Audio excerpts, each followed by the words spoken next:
Thank you for watching QTV. With the news, my name is Diana Sumbwe. We take a look at stories making headlines. Vice President Inonge Wina says some cooperating partners have expressed the desire to continue supporting the social cash transfer program. The Central Statistical Office says the 2020 census of population, which will gobble 820 million kwacha, will be conducted electronically. And the opposition UPND has been advised to put aside pride and participate in the Zambia Center for Inter-Party Dialogue ZCID-led national dialogue. And now details in our news. Vice President Inonge Wina says the 2.7 million British pounds from the British government meant for the social cash transfer program alleged to have been abused was kept in a bank account because the Ministry of Community Development wanted to address the challenges in the disbursement of the funds through Zampost. In a statement to Parliament, Ms. Wina says it is not only the money from the British government that was kept in the bank account, but that government funds were also in the same account. She says after realizing the challenges in the disbursement of the funds through Zampost, the Ministry of Community Development in June 2018 decided to suspend the disbursement of the funds until an audit was conducted on how the money was being disbursed. Ms. Wina says this is how the money alleged to have been misappropriated from the British government found itself in the bank account. The Vice President has told the House that some cooperating partners have expressed the desire to continue supporting the social cash transfer program. She states that the gap left by the withdrawal of the funding by the British government to the social cash transfer will be filled by the government and other cooperating partners.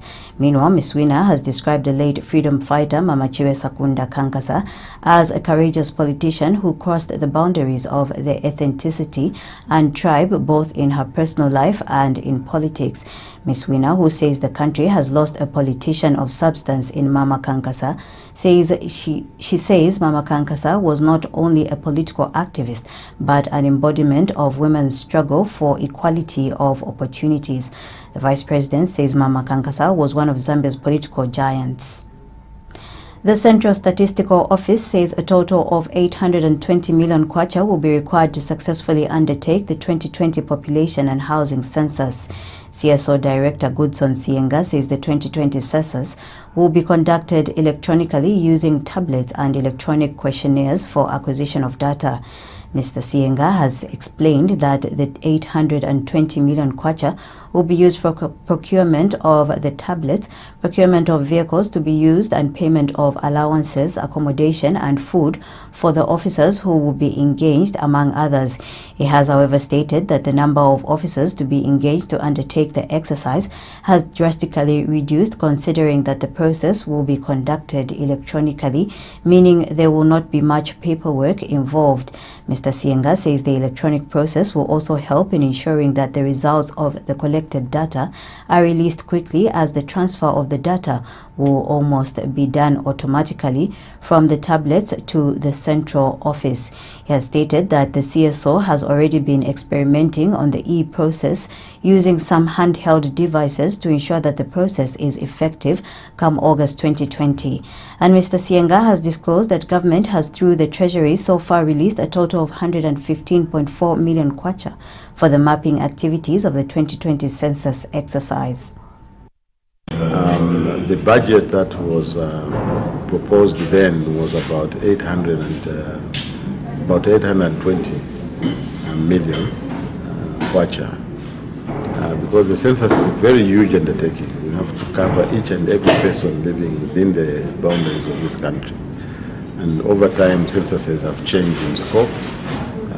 In the past, the earlier censuses were focusing more on just counting people.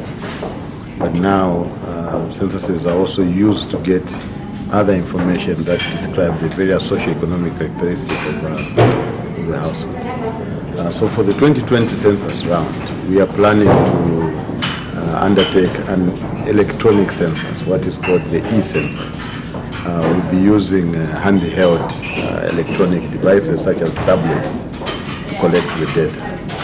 This will be done for both the mapping as well as the actual census enumeration, which will be done in August 2020. So for us to do that, of course, we'll have to procure vehicles to be able to deploy our staff. We have to procure the tablets, we have to pay field allowances, and that's why the amount comes to that much. But of course, with the innovation of moving to the deployment of mobile technology, that has somehow going to enable us to cut down on the cost of census undertaking. Because one, we're not going to print the questionnaires, and two, we're not going to engage people now to start entering that huge amount of questionnaires, because the information will be directed from the tablet, it will be sent to the server. Speaker of the National Assembly has directed Information and Broadcasting Services Minister Doris Leah to issue a ministerial statement outlining the editorial policy of the Times of Zambia on the issue of languages. This follows a point of order raised by Monze Central Member of Parliament Jack Mwimbu on whether Chinese had become one of Zambia's official languages following the publication of an article in Chinese by the Times of Zambia on 9 October 2018. Ruling on the point of order, Dr. Matibini directed that the Minister of Information renders a ministerial statement to the House on Tuesday, 6 November 2018.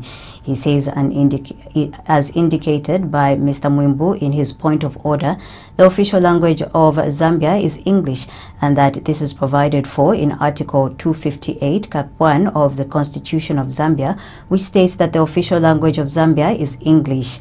On the other part of Mr. Mwimbu's point of order on the alleged discrimination against the people of Zambia by the Times of Zambia newspaper by publishing an article in Chinese when there has been no such publication in any local language, contrary to Article 23 of the Constitution, Dr. Matibini says Article 28, Cap 1 is clear that any person who feels that his or her fundamental rights or freedoms have been infringed may seek redress in the High Court.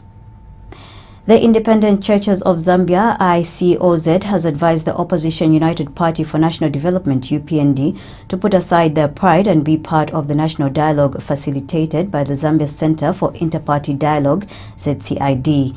ICOZ Board Chairperson Bishop David Masupa has told QTV News that starting to debate about who should facilitate the process is a sheer waste of time. Bishop Masupa says the UPND should simply work with a committee of immaterial persons constituted by the ZCID to lead the dialogue process. He states that the dialogue process has been long overdue, thus the need to support the committee constituted by the ZCID. Bishop Mambo has emphasized that with the support from all stakeholders, the dialogue will succeed.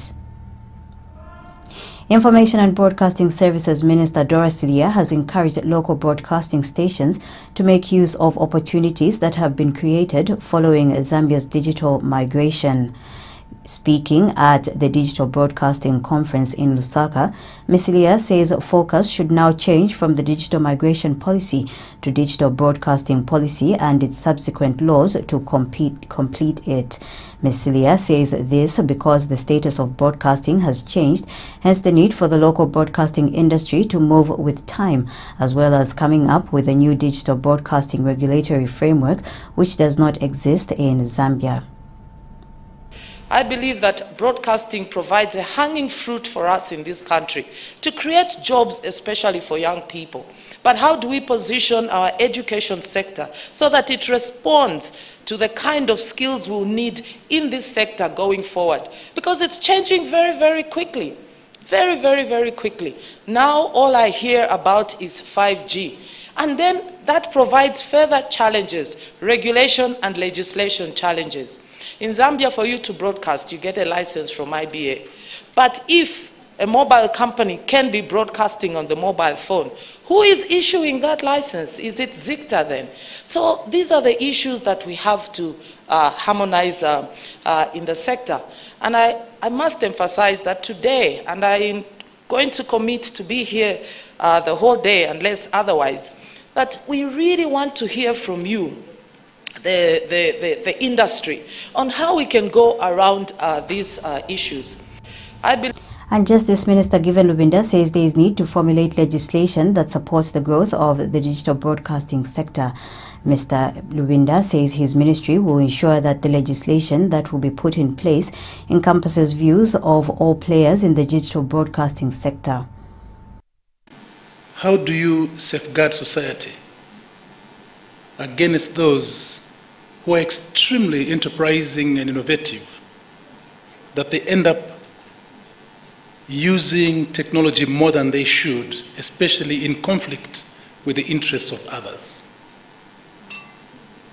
And I'm hoping that the people who have prepared themselves to come and talk to us about legislation around digital migration and technological advancement will do so, so that I can also send this message to my colleagues in the Ministry of Justice. Unless we prepare ourselves in advance and come up with legislation that supports the growth of this sector, and we come up with legislation that ensures that society is protected from the apparent abuse of technological advancement, we may end up in a situation where what everybody else is looking at as a blessing becomes but only a curse. Meanwhile, signal carriage fees for local television stations by Topstar and StarTimes have continued to be a matter of concern among local television station owners. They feel the fees demanded by the Topstar are not feasible in the current business environment. They have complained that they are losing out on business due to the uncertainty that has been created by Topstar and ZNBC, who are demanding exorbitant fees. Some of the channels, Chief raised a very important question. Why are some of the channels being put on the table? We need an answer to be given. I want to believe the minister stated that she's been very clear to say from today onwards, the ministry should make decisions and then we make progress. ZNBC has come into this room today and they're telling us they need to consult further. I don't know who they're going to consult, but I think what is important for now is decisions to be made. Some of us have made decisions to be off Topstar because of some of these things that are not being resolved and decisions not being made. With the roles of the signal distributor, and nobody has arguments that content providers must pay carriage fees to the signal distributor. The argument has been we must agree on what the cost-reflective or cost-effective carriage fees should be for us as new entrants or players in the private sector to survive. That's what his presentation was all about. The other argument is, and it's very clear, even in his presentation, free-to-air channels, what is the definition? Minister of Health Dr. Chitalu Chilufya says government is committed to increasing the budgetary allocation towards nutrition in the coming fiscal year. In a speech read on his behalf by Permanent Secretary in charge of training, Professor Elwin Chomba, at the launch of the East and Southern Africa Nutrition Budget Commitment Report, Dr. Chilufya says government has demonstrated its commitment by increasing the budgetary allocation to the National Food and Nutrition Commission by 1 million kwacha in the 2019 national budget. He says government is aware that this is not enough compared to the size of the problem, but that it is committed to increasing this further in the coming fiscal year to enable the Commission effectively coordinate, supervise and monitor nutrition programs in the country. Dr. Chilufya adds that government will not neglect nutrition and will work with all partners and stakeholders to ensure that the problem of malnutrition is addressed in its totality. I am reliably informed that this report covers 9 countries, including Zambia. I'm also informed that the aim of the report is to help civil society in each of the 9 countries to engage their respective governments on the need to increase budgetary allocation to nutrition. So this is an engagement to remind us where we are and then make us reflect on how we can commit more to this nutrition budget. Ladies and gentlemen, the National Food and Nutrition Sector Strategic Plan 2013 to 2022 is a second multi-sector 5-year plan, which is a response to addressing nutrition issues in Zambia. The plan is needed to effectively improve the population's household food security, and nutrition in the plan is needed in line with Zambia's 7th National Development Plan. Speaking at the same event, Care International Zambia Country Director Geraldine Zwak says the report found that majority of investment in nutrition programming in Zambia is by donors. Ms. Zwak adds that the findings of the report are aimed at helping civil society to engage government to take steps towards increasing budgetary allocations towards nutrition. She has, however, recommended that government take steps towards increasing its share of investment from its own resources, as this will place the country on a path of stability as far as investing in nutrition is concerned. Under our 2017-2020 business plan, our core areas will be maternal and child health and social protection. So it's with that focus that here today we are launching a report that seeks to encourage government to do more to end malnutrition in the country. It is not only in Zambia where nutrition is an area of interest for CARE. Across Southern Africa region, comprising 6 countries, Malawi, Mozambique, Madagascar, Tanzania, Zambia and Zimbabwe, CARE has 24 nutrition projects reaching 1.8 million people as at the end of June 2018. Our partners, Grata Michel Trust, also have a keen interest in nutrition, hence our partnership.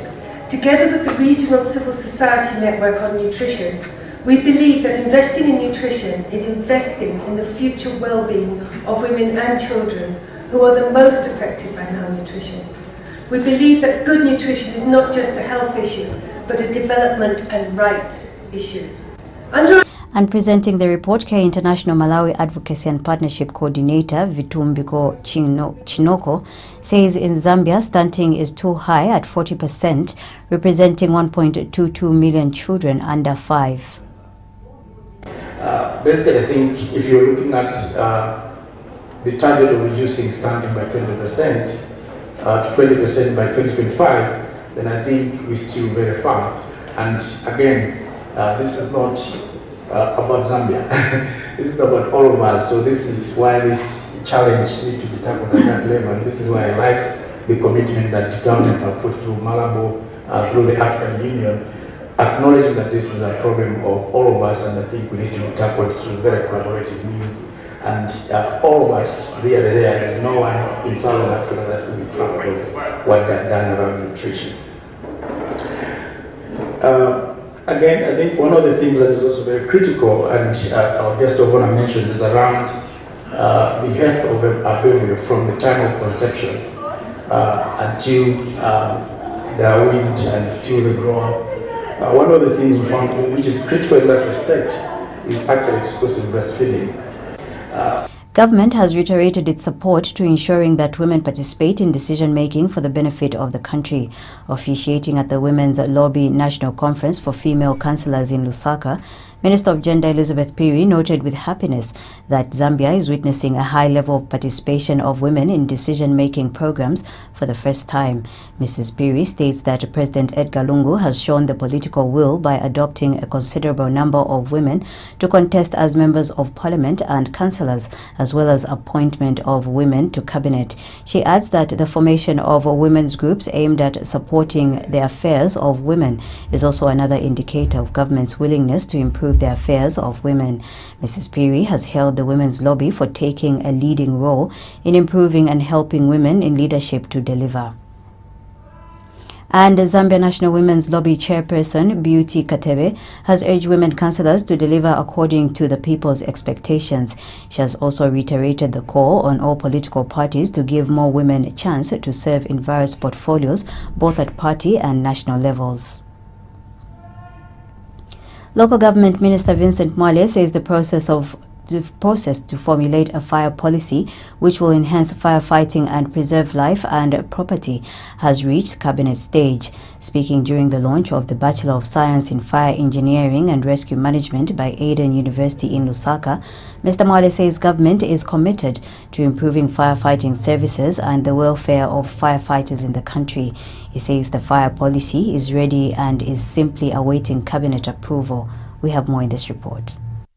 They are often the first responders in emergency situations. Firefighters play a vital role in the communities to safeguard properties and save lives in case of fire or any emergency situation. Firefighters, more than most other professionals, need to possess a multitude of skills and talents. It is against this background that Eden University has today launched the first ever Bachelor of Science in Fire Engineering and Rescue Management in Zambia, aimed at producing first-class firefighters and fire engineers of high veracity with modern skills and competencies to meet national and international levels, as explained by Institute Executive Director Kelvin Kaunda.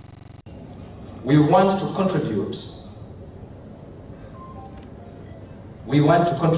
as a university to the realization of the bigger picture which government has of developing appropriate human resource capacity for the fire department. As a university, which is Eden University, we are offering 17 scholarships to your ministry to train all the 17 chief fire officers who participated in the development of the BSc in Fire Engineering and Rescue. The event was preceded by a march past which was officiated by Minister of Local Government, Vincent Mwale. I always told them that this career is actually a calling. It's a calling from God. How many of us would want to put our lives at risk for the sake of saving property and other people's lives? You hear stories of a house catching fire, and you know that you're going to get in there. There's one little baby remaining in the house, or old woman, old man, they will not be able to help themselves. And you are thinking, I'm going to jump in there. Both of us may go. None of us may get out of there, or I'll be able to succeed and save that little baby. So this sector should never be overlooked anymore. And that is why our government is doing everything possible to make sure that we recognize this sector. And for the first time, we have even developed a fire policy in this country that's due to be passed by cabinet. It is ready. We've done everything. It is just that, the cabinet is overwhelmed by a lot of, laws and policies and things that have to be passed there. But it is a matter of time. Fredin Tai is chairperson of the Fire Professionals Council of Southern Africa.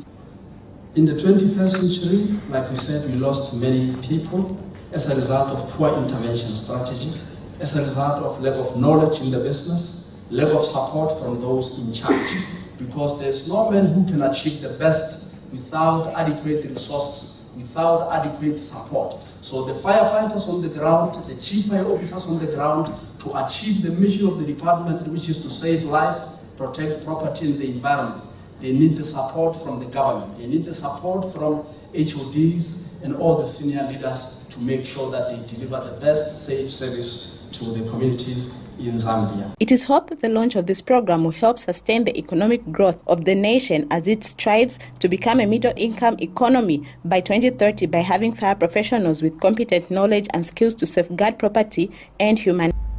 The Zambia National Education Coalition, ZANEC, has called on the government to convene a stakeholders consultative meeting to look at the cause of examination malpractices and find a lasting solution to it. ZANEC Executive Director George Hamsunga says this will help in addressing the root causes of the exam malpractices and help preserve the confidence in the education system.